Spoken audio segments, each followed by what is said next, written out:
Hi, this is Andy from GPS Training.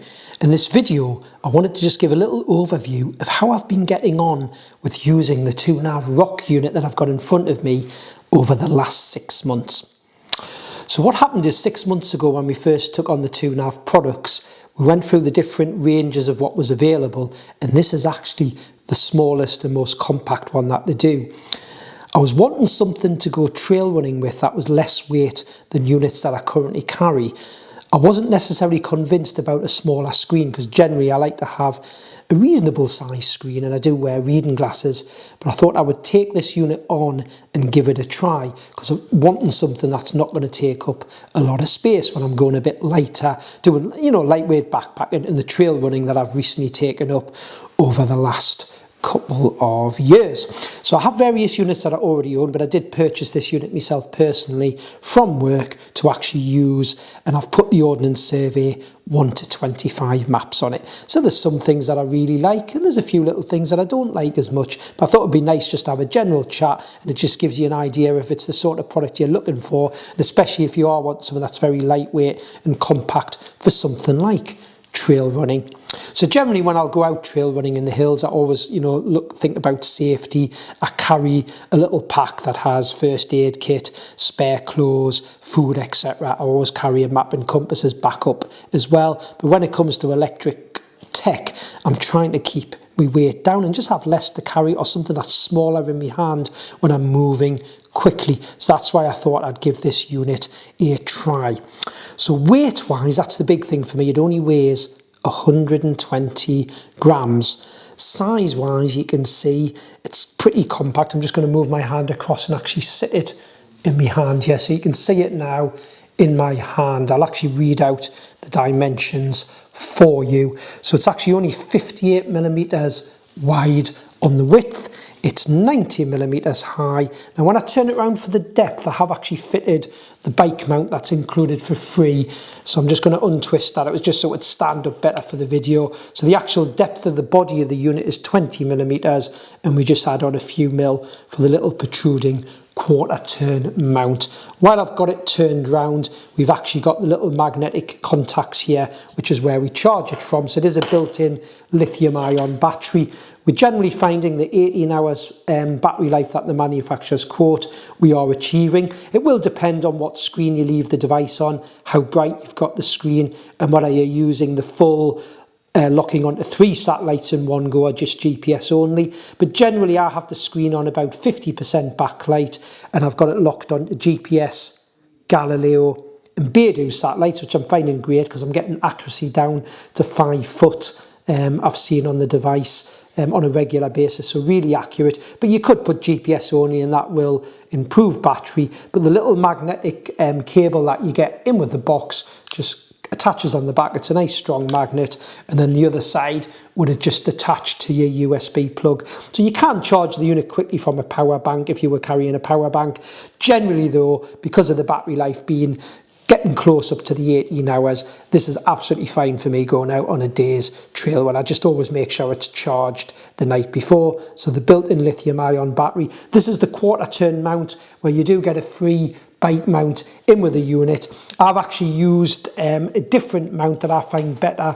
I prefer the out front bike mount that we also stock. So when I've used it on a bike, I've actually put one of these out front bike mounts. I just find with the unit away from the bars on my bike, there's less chance of any of the metal of the stem interfering with the electronic compass. But I'm going to be honest, the main reason I got this unit wasn't for me cycling, even though it is a unit you can use on your bike. It was for my trail running.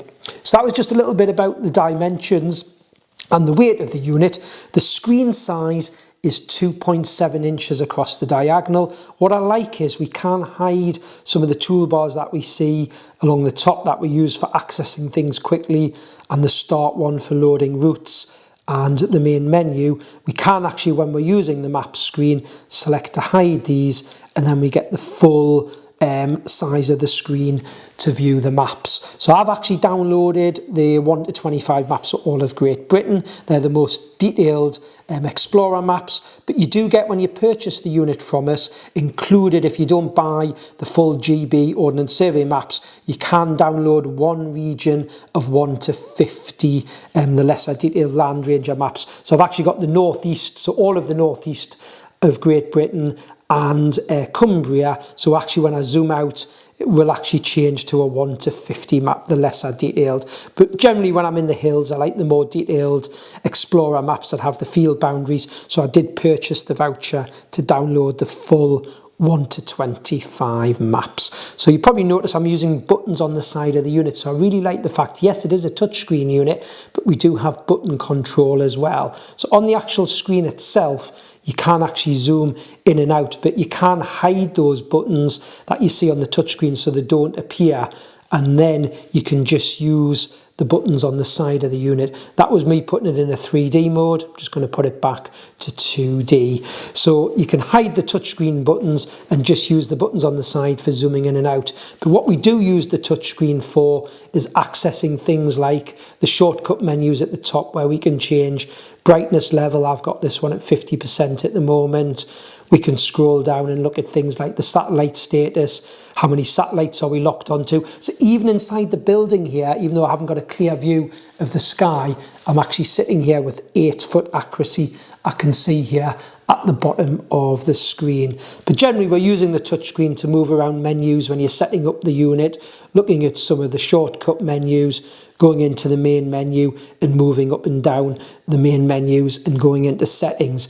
But it's really responsive, the screen. I mean, you can see on the map here as I move the map around, this is a 1 to 25 Ordnance Survey map, but it has got a lot of speed when we're moving. I don't find it laggy at all when we're moving around. I've set this unit so if I don't touch anything for 30 seconds, it will actually recenter back to where I am. It's one of the settings you can put in, but we do just have a simple button on the side or the little crosshairs on the touchscreen that'll recenter the map really quickly if you have moved the map further ahead of where you are.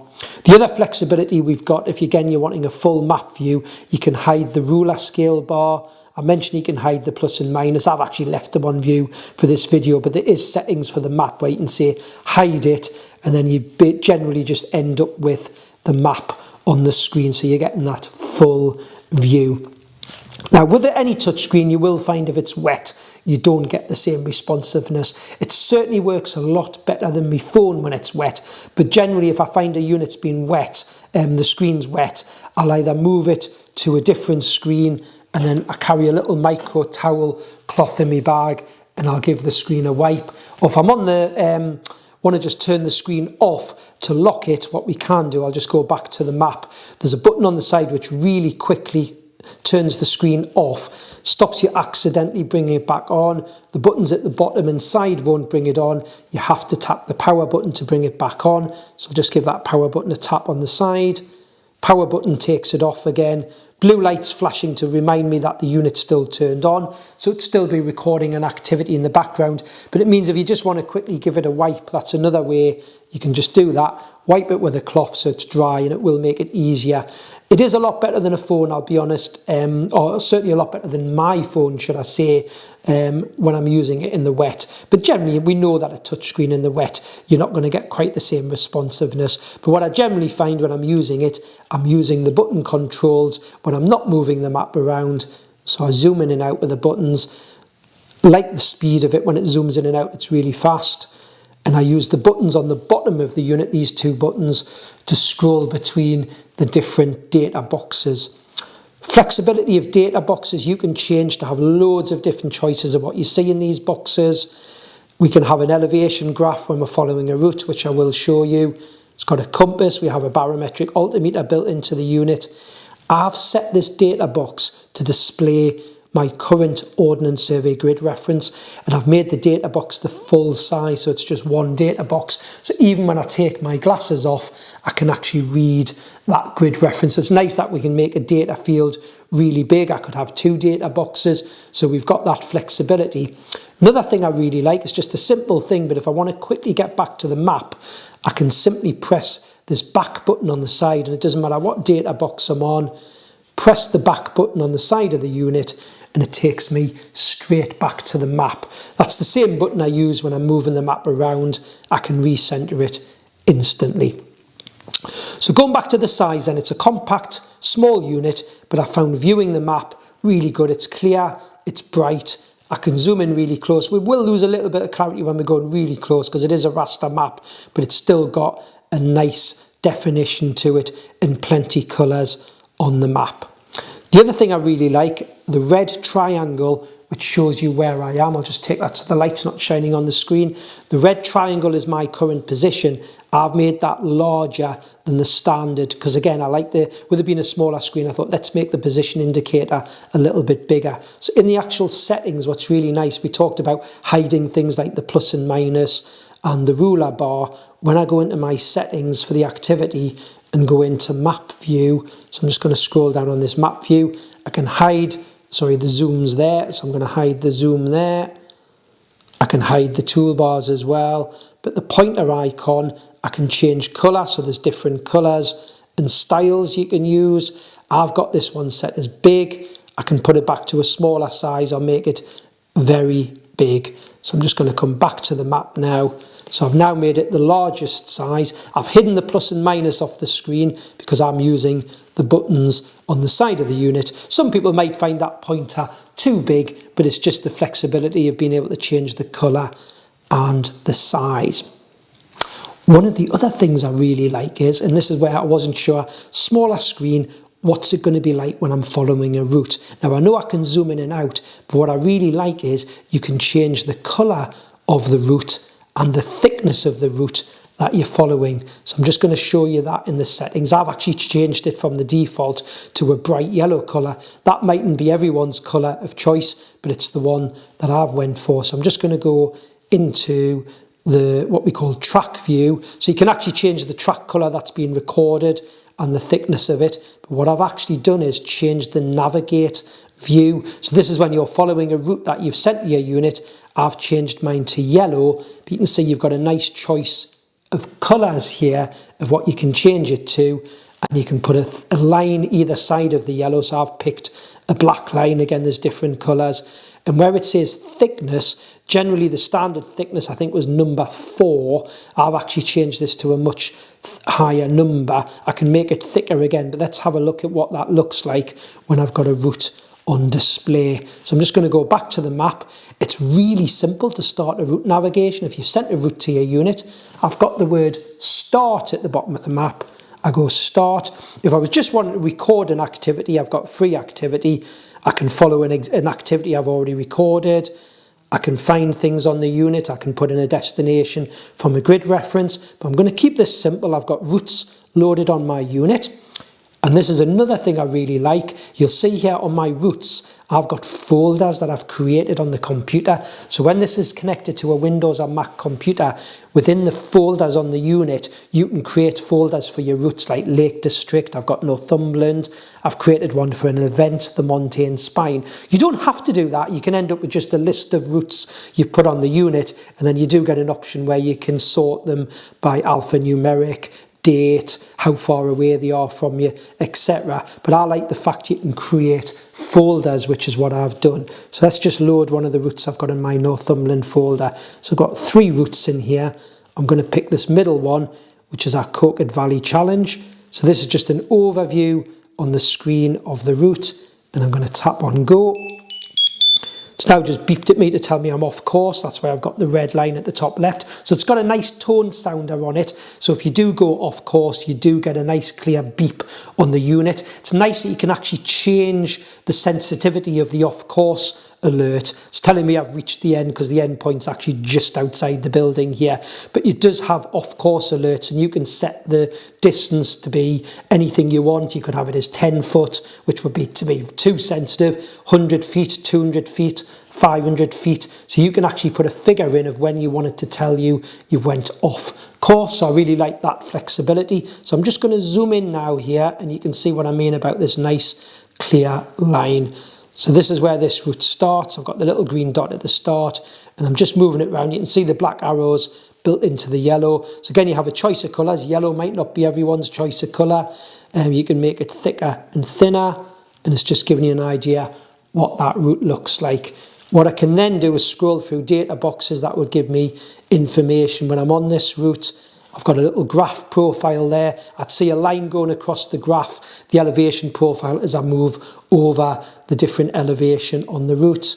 And then again, I can just press a button and I'm straight back on the map. Because I've moved the map somewhere else, I've set the unit so after 30 seconds, it will recenter, but I can just press the back button and it will recenter.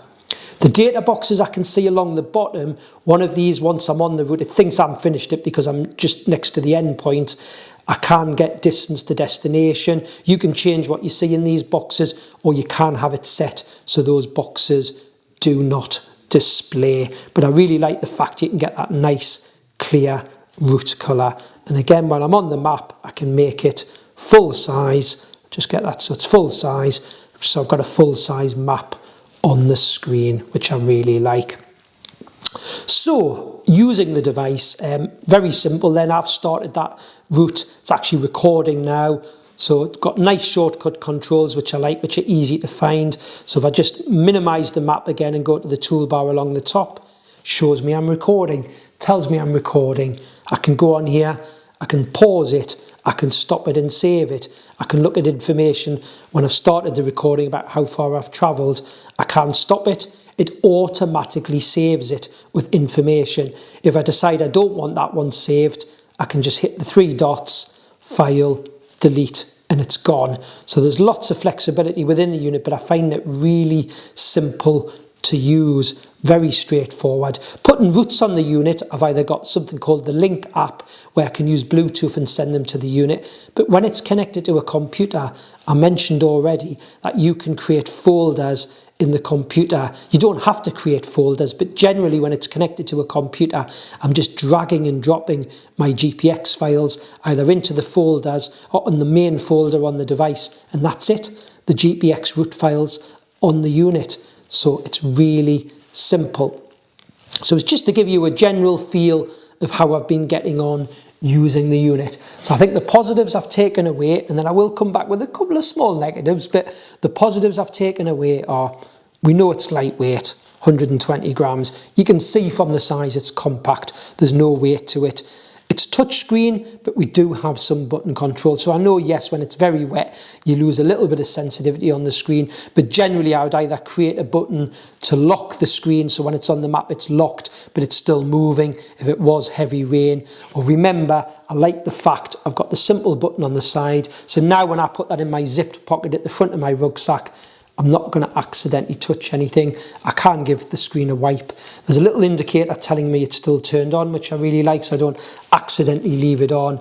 And then button brings it straight back on. I've liked how fast the maps move around. I've liked the clarity of the maps. I know they're not high resolution, high definition maps like our phone, but for such a small compact unit, we're getting that up to 18 hours battery. So I think if we had a high resolution screen, that's what tends to draw the battery down when you're using a phone. And I still find them, and I'm just going to zoom in again just to show you, this is a 1:25 map. Yep, I'm not going to get quite the same sharpness as a high definition map, but that's still ample for what I need when I'm navigating the hills with a nice 1:25 map for the whole of the country. It's dead quick to charge the unit, takes less than 2 hours to charge it. I've mentioned about liking the sizes of how we can change the position indicator and the route. When we're actually looking at text as well, one thing I didn't like when I first got it, some of the text boxes were quite small, but I've went into a setting in the display and I've actually said make the interface big, so you can actually make the text bigger. That's it, very big. That's it, small. So I've actually, as soon as I got the unit, I went to big, so the text is a little bit bigger, because that was one of me, I suppose, small little gripes. Some of the text can be a little bit small with it being a smaller screen. So I'm just going to show you something here where it's, I suppose, with having a smaller screen, if I was to tell the unit I want it to go to a grid reference, the keyboard itself is quite small. So sometimes I found with my fingers, say I was trying to type in a grid reference, I was missing the numbers. So what I found did work. Now, I probably wouldn't carry one as big as this, but you can get little styluses with a rubber tip. So I found, with it being a smaller screen, that was one of the negatives. If you're getting a keyboard to type anything, and depending on the size of your fingers, you might mistype. But what's quite nice with this little rubber tip, I can go in and I can use that really quick. So I could be typing in a grid reference to go to just using one of these rubber tipped stylus devices. So I'm just going to cancel that now and come back out there. So I suppose that was my little gripe. I know when I set up the unit, you can put the unit on Wi-Fi, and when I was trying to put my Wi-Fi password in, it took a few attempts due to the size of the screen. So that's when I found using the little rubber tip was really useful, one of these little stylus tips. Now, the reason we've got Wi-Fi on the unit, you can actually sync with the TwoNav Cloud. So when you actually save a track, you can have it upload to a cloud system that you can view on the TwoNav app. So that's really nice. It's quicker sometimes than syncing with Bluetooth with the app on your phone. The other reason we've got Wi-Fi, which is really good, if you don't own a computer, you can actually download the maps, the Ordnance Survey maps, or any other maps you buy for other countries using Wi-Fi. So actually, when you get this unit, you get a voucher if you buy it with the 1 to 25 maps to do a download, but you don't necessarily need a computer. It's a little bit quicker on the computer, but with Wi-Fi you can download the maps, and Wi-Fi will also let you check for any software or firmware updates for the unit. So really, you don't necessarily need a computer with the unit. And I suppose the only other thing which was a slight little gripe for me was because you're not plugging in a cable and it's the magnetic attachment on the back, I've just got to be careful where I lie it. I normally have a right mess, unfortunately, on my bedside table. I probably need to be a bit tidier. I have occasionally knocked this off, but you can see I'm just going to, move it around. I'm maybe being a bit over the top with that negativity. I'm giving it moving it around there and it's not falling off, but I have known me knock it off where, of course, when you push a cable in, like something like a USB-C charging cable, there's less chance of something being knocked off. But, as long as you know that, it's a magnetic cable, you just lie it in a way that it's not going to get knocked while it's charging. So, yep, I've really enjoyed using the unit. I found it, the size hasn't really been a negative for me. I mentioned obviously typing in information. Sometimes having a little stylus will help, but generally I'm not typing something in when I'm using the unit. I'm just using the screen to load a route from the start. I've made the text a little bit bigger, so it's easy enough for me to scroll down, find the routes I want to load, pick a route, say go, and the route's straight on the screen. It's telling me I'm off course a long way with this one. So I like those off course alert tones. They're really nice and clear. So if I zoom in on this one, I just didn't hide that route from before, unfortunately. It's just drawn me a straight line telling me which direction I need to go to get back onto this new route that I've loaded. It's got the distance to destination at the bottom there. Any questions at all on the unit, please send them through to us. We'll be happy to answer them. The full specs on the unit can be found on the GPS training website, gpstraining.co.uk, and you'll find under GPS units, we've got the ROC unit where any videos we've done will be added there, and you've got the full technical specs. And remember, if you do purchase a unit from GPS Training, you do get access to our online training course, which has got many, many videos on using a lot of the features I've talked about. And there's loads of things I haven't went into on this unit. It was just really to give you some feedback on how I've been getting on with it. But there's loads of videos on using it. I should mention, if you don't like tone noises, not everyone likes a tone noise, you will get a red arrow telling you you're off course. You can actually, in the little tab at the top, I can scroll down to audio and I can mute the audio, and then I won't get the tones if you don't want to hear a tone. I think the next thing I need to do with this unit is, one of the options when you get the unit, you can download TomTom road navigation maps for free for the British Isles, is to start using it a little bit more on my bike. I mentioned it comes with a free low profile bike mount. I have purchased for my unit the up front mount because I think it works better, especially when you've got something with an electronic compass. I find if the mount is sitting right on the metal of your stem, it can sometimes, when you come to a stop, affect the electronic compass. So I find the out front mount just puts it in a better position for me. So I'm interested to start using a bit more for cycling, where we've got like road maps. It's like a TomTom style road map,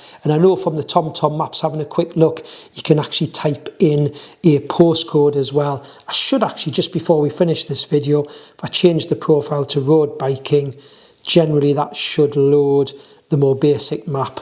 So that would be the TomTom map. I'm just going to check in the maps menu that we have got the TomTom map in here. Actually, no, I haven't loaded it, so I'm just going to put the TomTom map in view, and I'll just get the light off the screen so you can see. So it is like a road navigation map, the sort of TomTom maps you get on a car, but when you use it for cycling and you tell it to take you to, say, a postcode or a place, I know you'll get turn alerts and arrows on the screen. I just haven't really used it for cycling yet to give you a proper review and talk about what it's like. But we do get included for free a download of the British Isles TomTom map. So later on down the line, I'll do some more videos on using it for cycling.